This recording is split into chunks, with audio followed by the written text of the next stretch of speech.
Yo everybody, and welcome to another episode of Let's Play Steins. Last I left off, I was getting a call from Mayuri. And I wasn't sure whether I should answer it or not. And I've decided, let's answer the call. Hello? Mayuri? Yeah? Displayed on the screen is Mayuri's face, devoid of its usual brightness for some reason. What's wrong? I heard from Darukan that Okarin's been acting kinda strange. Mayushi was preoccupied with Korima. She really didn't notice. Even though she usually notices right away when Okarin's not happy. I'm sorry, Okarin. Don't apologize. You've done nothing wrong. Did something happen? Okarin? I can't tell her. I can't. I kept it a secret from her all this time. That's the way it has to be. There's nothing wrong. Oh. You used to talk to Mayushi about a lot of things, remember? Like the organizations for leaders. The names are Black Turkish, Vigarin Bulb, Balloon Drag Queen, and Wide-Eyed Gore, right? Black Tortoise, Vermilion Bird, Blue Dragon, and White Tiger. Yeah, that. It's really fun talking to Okarin about stuff like that. But now, Okarin, if Mayushi's a burden, just say so, okay? What? I never. I'm hanging out now. If you feel like talking to Mayushi about anything, just call, okay? She hangs up on me. What did Mayuri say? How are you a burden? It says like that, damn it. Why is she only serious at times like this? A burden, huh? I never felt Mayuri was a burden, not once. Then you should tell her that. Maybe it wasn't a good idea to leave Mayuri in the dark. She never looks like she's thinking about anything. And yet, she saw my doubt. Either way, I can't tell her the truth. Okabe. Kusa sighs and glares at me. The old you wouldn't have worried about anything. Anyway, you should go see Mayuri. I'm sure she has a lot to say. She's right. Even if I don't tell Mayuri the truth, I need to at least tell her something. I'll postpone my decision and go see Mayuri. It's afternoon, the first day of Korima, and the crowds are finally beginning to thin out. Of course, the industry booths and cosplay areas are still packed, but at least I don't have to wait in line to get in. I've been trying to get in touch with Mayuri for a while now, but she hasn't responded. I checked with Dao, and he hasn't seen her today either. Cosplay ends at 4 PM. I focus on searching the cosplay area until then, but I still can't find her. Maybe she's finished early and went home. I tried calling her home, no luck. They haven't seen her since she left this morning. Where is she? I'm always afraid she'll disappear the second I take my eyes off her. It's been like that ever since she lost her grandmother. Maybe it's just my imagination. We've been so close for so long. I saw Mayuri at her weakest and most vulnerable. Maybe that's what made me overprotective. But I don't care how other people see us. I just can't leave Mayuri alone. I step into the cemetery. The final resting place of Mayuri's beloved grandmother. When was the last time I came here? For about a year after Mayuri became my hostage, I periodically accompany her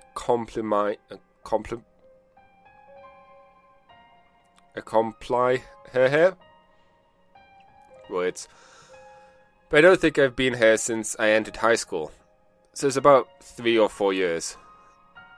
As I get closer to Mayuri's grandmother's grave, I begin to hear her voice. It's Mayuri. I'd recognize her voice anywhere. Sounds like she's talking to someone. I approach quietly.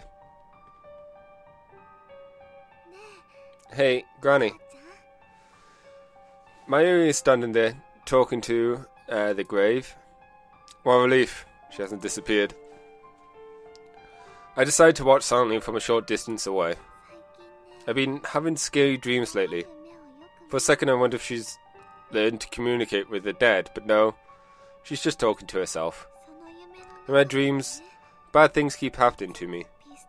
Like someone shoots me, or a car hits me, or I get run over by a train. What? Don't tell me? It's so real, it hurts so much and I feel so sad. And I try to call out for help, but nothing comes out. Why do you think I'm having these dreams? Does she remember her deaths? All of them? Whew. That's some scary implications. Is she inheriting memories like I do? And you know, they always end the same way. Mayushi's crying, and Okurin comes to save me. Mayushi tries to say thank you, Okurin, but Okurin can't hear my voice. He holds Mayushi, makes a very sad face like he's going to cry. But he never does, you know? I can tell him he's forcing himself not to cry. Come to think of it, both Ferris and Lukaku remembered their memories from before the past changed. I used to think that memories couldn't be shared between world lines. I used to think that I was the exception with Wiedensteiner. But maybe that's not the case. Maybe everyone has the same power, and the only difference is how strong it is. Maybe Wiedensteiner's nothing special after all. That makes Mayushi even more sad. I'm trying to say sorry, but he can't hear. And that's when I wake up. Why am I having these dreams? I failed so many times to save her. I've watched her die again and again. Everything I've done has been done to prevent that from happening. And yet, have the memories from those deaths been tormenting her as she sleeps? I bite my lip in frustration. I still have a terrible decision to make. Do I save Mayuri or do I save Krisu? There's no perfect ending here. I can't save them both. It's one or the other. If I choose Krisu, then Mayuri's dream will become reality. I don't want Mayuri to feel any pain. Until now, I only thought of saving her. That was my goal. But at the same time, I can't let Krisu die. Again, my thoughts hit the same dead end. Mayuri hasn't noticed me yet. She's staring at the sky just like she was the day I took her hostage. She's taken to her grandmother in heaven. She's talking. Oh, right, we have a lot more lab mems now, you know? There's Chris-chan, Mocha-chan, Luka-kun, Ferris-chan. There's also Suzu-san, but she's moved away. That makes 8 of us. It's really amazing. On this world line, they all became lab mems. However, not a single one of them has sent a demo. You know, it was just Okurin and Mayushi at first. Back then, Okurin seemed kind of bored most of the time. But now, he's having so much fun. Is that how she sees it? Well, she's not wrong. She really does know me, doesn't she? And that makes Mayushi happy too. It's so busy, but it's really exciting. Especially now that Chris-chan's here. She's really smart, you know. She got a paper published in a famous magazine. Mayushi really admires her. She even made a time machine. Oh, but can't forget Okurin and Dao-kun helped too. Then Mayuri falls silent. Her gaze becomes distant. She stands still looking up at the sky. What could she be thinking? But you know, sometimes I remember. Back when it was just the two of us. When Mayushi had only just become Okurin's hostage. I'll go to the lab after school, but Okurin wouldn't be there, so I'd tidy up the room, and decorate it with cute things. Then Akun would finally show up a little later. Mayushi would say, "Welcome back." But instead of saying, "I'm back," Akun would say, "Good work," like a big boss or something. Every day we spend a few hours just hanging out, doing nothing, and then we'll go to home together. We didn't talk much, but it wasn't bad. We were just there, together, you know? We'd sit there next to each other on the sofa. Akun would work on his big plans and Mayushi would read manga or play games. And sometimes we'd have a snack together. It was so nice and relaxing. I never wanted to leave. I'd start feeling like a real hostage, and I'd laugh hee hee hee to myself. Then Ocarine would turn to me and say, "I remember." It was 4 months ago, still spring. The lab wasn't as lively as it is now. It was an isolated bubble of slow-moving time. Did something good happen? Yep.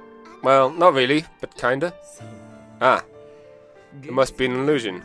We could be under attack from the illusion conductor, one of the organization's feared agents. Oh, gotta be careful then. But you know, I'm sure that Mr. Illusion Kid Hugger that has seriously different implications. Oh. Conductor, not Kid Hugger. I'm sure he's not a bad guy. It was nothing, just meaningless chatter to pass the time. I felt so happy there. So happy I could cry. I wanted to stay like that forever. But that doesn't mean I don't like things how things are now, okay? Mayushi shakes her head in denial. Finally she stops looking up at the sky and bows her head instead. You know, I haven't talked to Ocarine much lately. Maybe Mayushi's getting a little lonely. It's true, I haven't had time to talk to her lately. But that's because I've been fighting to prevent her death. To keep her dreams from coming true. What slightly twisted thing to say. But, of course, in this case it makes sense given her dreams are her dying. Also, Mayu keeps smiling. I never again want to see her cry like she did on the day her grandmother died. But you know, I don't want to be a burden on Ocarine. That word again, burden. I never thought of her as a burden. Mayushi is just one big nuisance, isn't she? Granny? Mayu lifts her face once more. I can't stay like this forever, can I? Of course you can! When I finally speak to Mayuri, she turns my way with a surprised expression. Her face is so soft, so innocent. Slowly, her lips curve into a smile. It's Ocarine. Oh, how do you know I was here? I always know where my hostage is. Hostage. You cannot escape my grasp. Not ever. But don't wear yourself out, okay?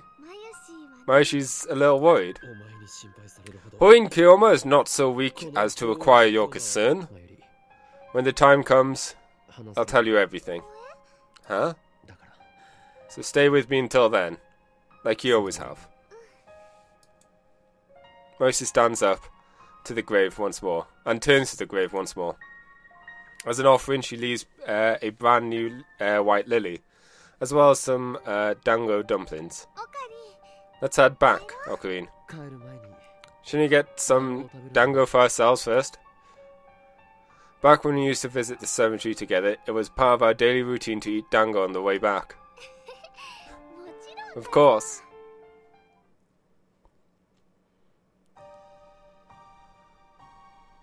Akiba is empty again today. The Toku have all made the exodus to Komima for the second day of battle. But come nightfall, they will return to Akiba like a victorious army laden with spoils, and the streets will be chaos. I know Dao has gone to Komima. The question is, has Mayuri? I hope she has. I want things to be normal again. I remember what I heard yesterday. The feelings Mayuri expressed at her grandma's grave. The events of the last few weeks have affected her as well. After I escorted Mayuri home from the cemetery, I spent the whole night racking my brain for a third option, a way out of this mess. My thoughts were jumbled, ideas coming and going too fast to judge which were right and which were wrong. But of course, there isn't a right choice here. For in the end, it always comes back to the same question. Who do I let die? And no matter how I try to dance around it, the answer is always the same.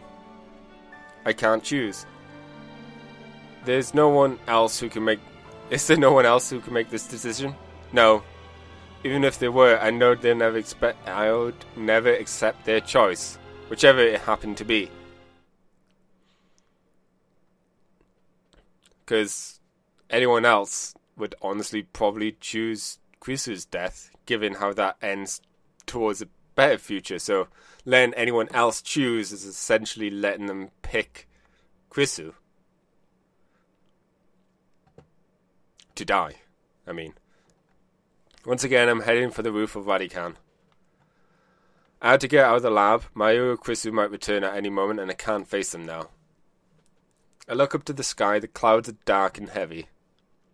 It could start raining at any moment now. It looks like it is raining in this picture, but let's ignore that. I thought I was alone, but someone was here before me. Chris is lying in the middle of the roof, arms and legs spread out as if making a snow angel. The image of Krisu in the pool of blood flashes through my mind. Is she alright? I run towards her, but before I make it halfway, she suddenly sits up and turns to face me. Wakabe. You're alive. What a dumb thing to say. Fortunately, it looks like Krisu didn't hear me. She's busy combing her disheveled hair with her fingers. I breathe a silent sigh of relief.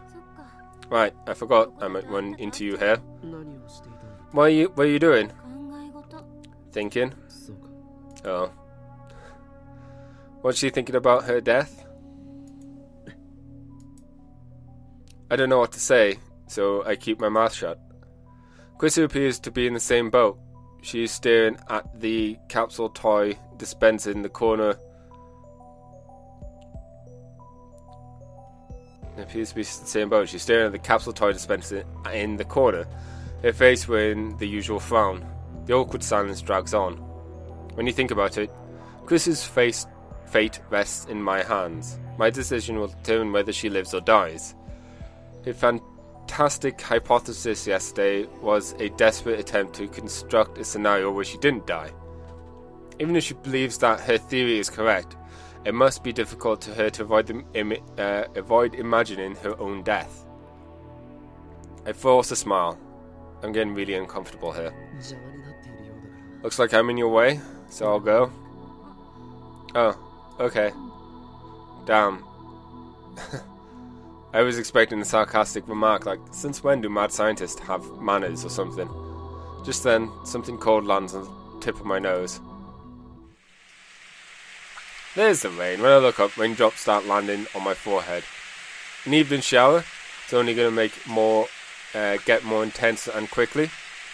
Krisu hasn't moved a muscle. She's just standing there with her arms folded, staring at the ground as if she doesn't notice the rain at all. Hey, it's raining. Huh? Oh, yeah. She's acting strange, like her mind is elsewhere. I knew it. She's been thinking about... Whoa! In less than a minute, the rain turns into a full downpour. We had no time to seek shelter. What the hell? Chris's scream was drowned out by the roar of rain. Whew, what a surprise. That's what you get for tempting the sky gods. Now safely inside the building, we take a moment to catch our breath. It's been a week since the time machine disappeared, but Radican is still closed, the lights are off, and it's pretty dark inside. You should have warned me sooner. Even my underwear's soaked. Same here. I bet you're glad it's dark, huh? What do you mean? If the lights were on, I'll be able to see everything. Even in the dim light, I could tell Chris is scrambling to cover her chest. I forget you're a perv too. You're the one who announced that your underwear was wet. Just drop it. If you're imagining what colour my underwear is, I'll kill you. I'm not imagining anything. She's too self-conscious. But the colour of her underwear, huh? Gotta be white.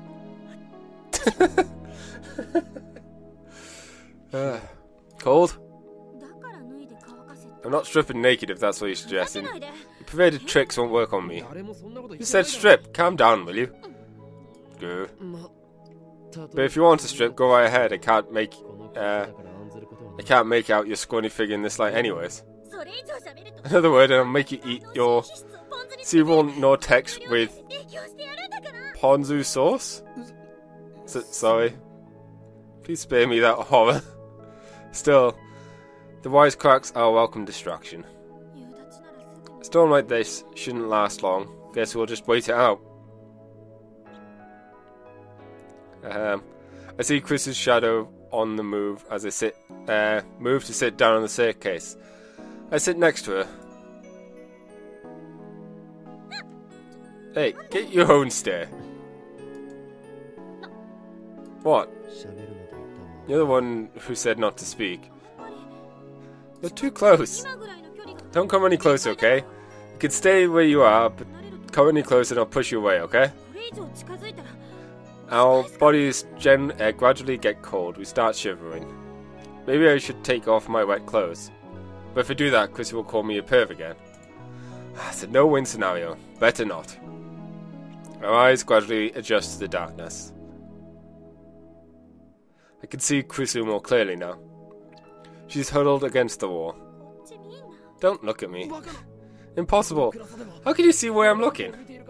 Does she have infravision? So you were looking? Damn, she used a leading question on me. That's such a high-level technique. I avert my eyes from Chris and take off my lab coat. That's when I notice my coat is torn at the shoulder. Damn.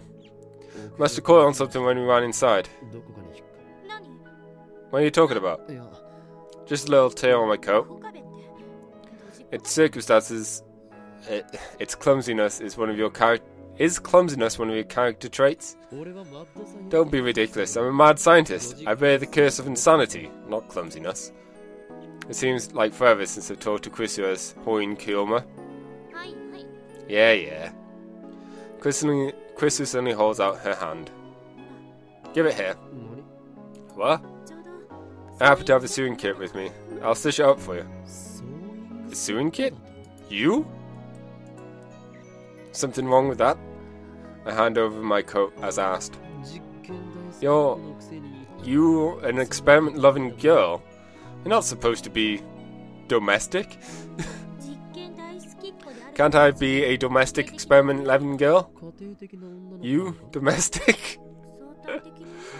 Relatively, maybe. Well, actually, I don't know the domestic index for Japanese high school girls these days. There's an index for that? First I've heard of it. Quisfu? They combine Chrisu and skillfully. Quisfu. That doesn't even make sense then. Oh well. Chrisu skillfully threads the needle, despite the darkness. It's wet. It's kind of hard to thread.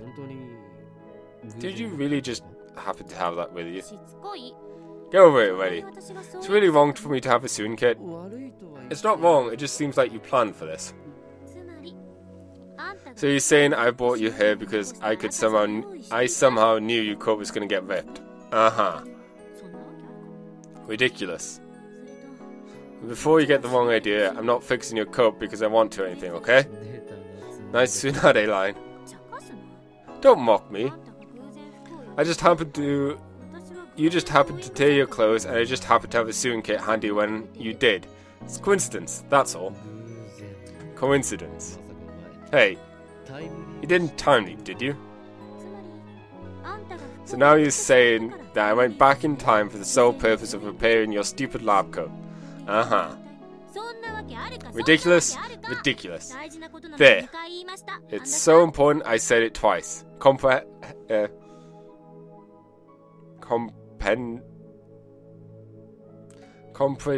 I don't even know. Alright, if you had time leave, you would have brought a towel, not soon, Kit. What's that, sarcasm? All you do is complain. After working for a while, Quisu cuts the string with her teeth, then hands me my coat back. Here. Thanks. By the way, it was dark, so I couldn't really see. If it turns out bad, it's not my fault. It was dark, that's all. And I hope you like the colour, because I have no idea which thread I used. It's random? Black, red, or pink. There are the three possibilities. Let's just hope it's not pink. Achoo. Cold? I guess. Take my coat. But it's wet. Well, yeah, but... Silence again. Words flow so naturally when it's just harmless banter, but 1 second of silence and we suddenly have nothing to say. It must be because of what happened yesterday. I'm so desperate to avoid the topic that nothing seems safe. I know I need to say something, but what? Have you made your decision yet? Her voice is barely a whisper, but I can hear it clearly in the silence of the empty stairwell. I look at Quisu. She hugs her knees in her chest, presumably against the cold. My decision? I know what she means. That's why I can't answer. You still haven't made up your mind?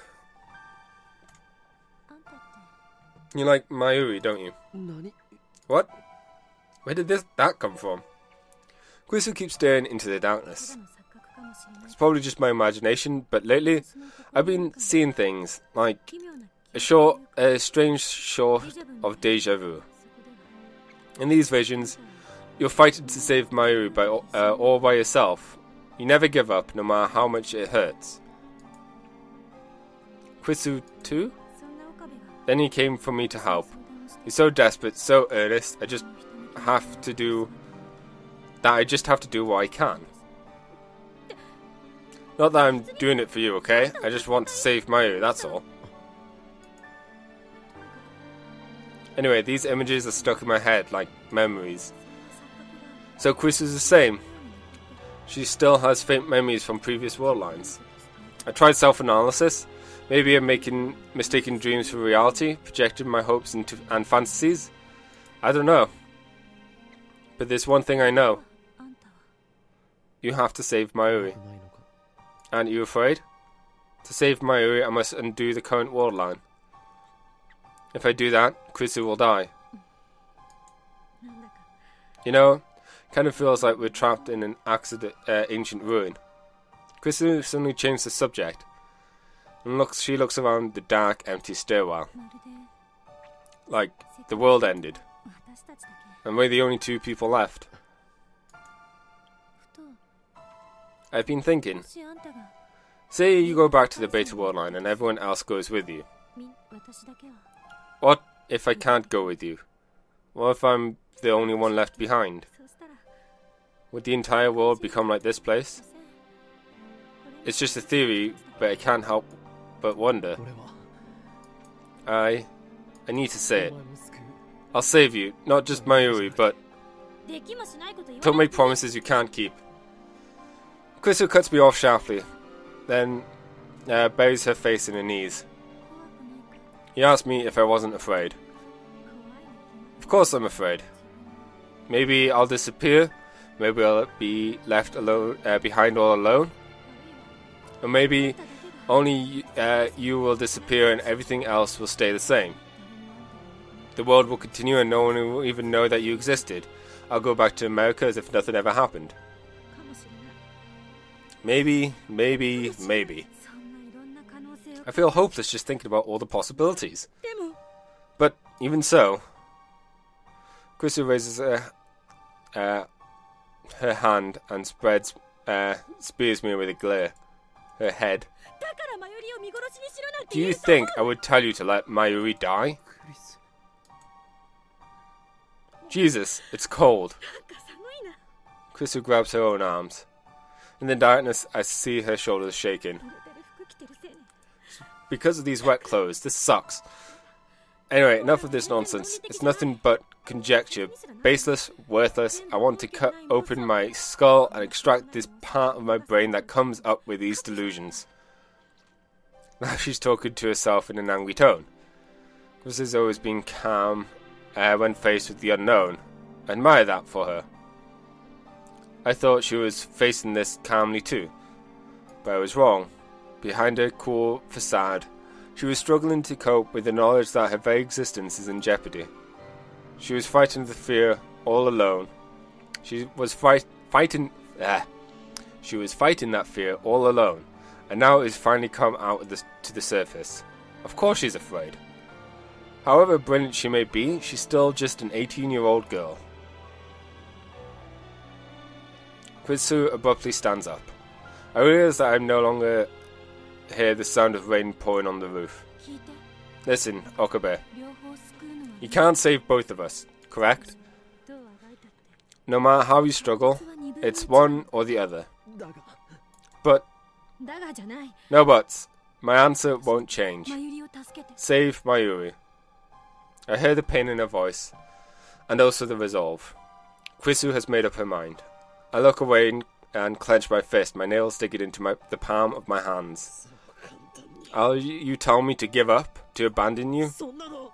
I could never do that. You can and you must. There's no other way. No, you're a friend. I won't abandon you.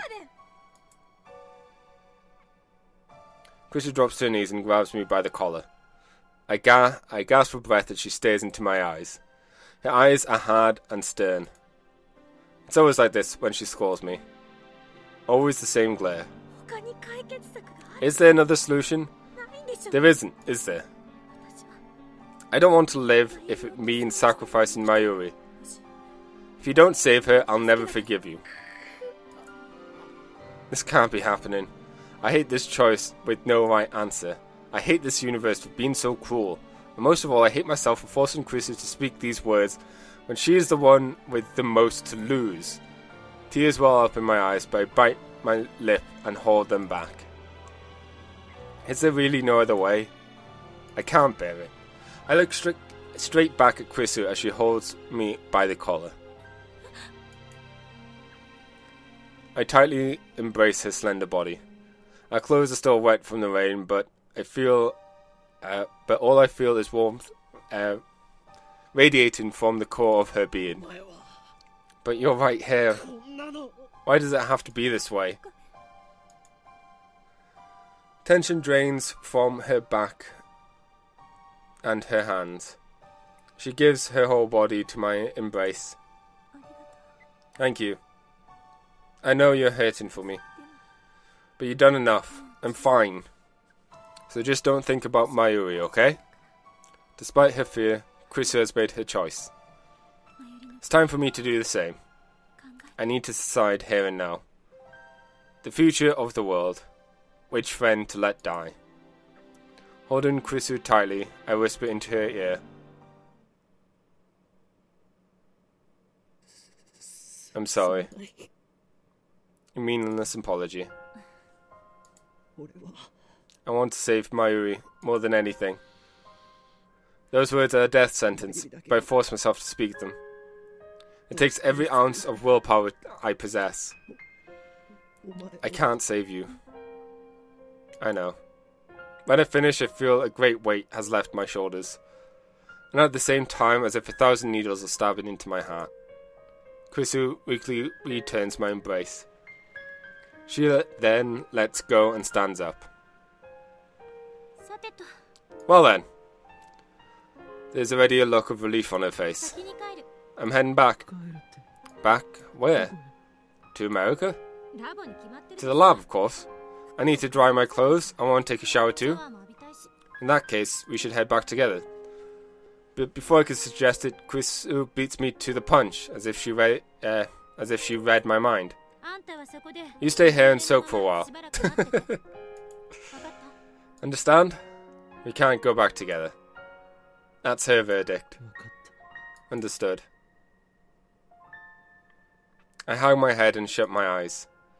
Chris's footsteps fade into the distance. I wrap my arms around my body. Even though it's summer and spewing hot, I can't stop my body from shaking. I realize that part of me is relieved that Chrisu left alone. At least I won't have to face her again. To look upon the face of the girl I choose to die. I'm a coward. My self-loathing echoes in the darkness.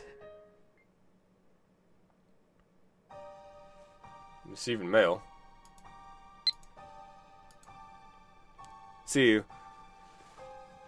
Cease to inquire what the future has in store. Case to inquire what the future has in store. And take as a gift whatever the day brings forth. Horse Italian philosopher. I'm going back to my hotel. Do what needs to be done. Good night.